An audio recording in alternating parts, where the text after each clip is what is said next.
আসসালামু আলাইকুম আমার দিনের বোনেরা, আমার দিনের ভাইরা। কিছুদিন আগে আপনাকে এই বাগানটা দেখেছিলাম।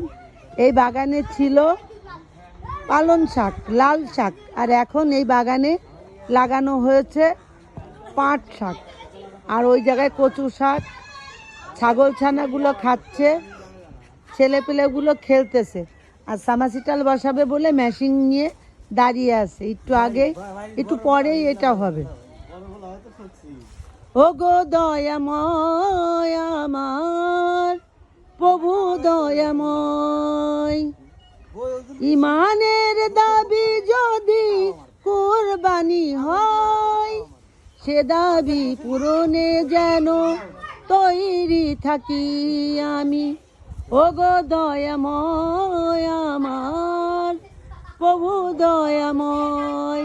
আমার দিনের বোনেরা, আমার দিনের ভাইরা, আমার জন্য দোয়া করবেন, ভালোবাসা দেবেন, লাইক কমেন্ট শেয়ার অবশ্যই করবেন। আল্লাহ হাফেজ।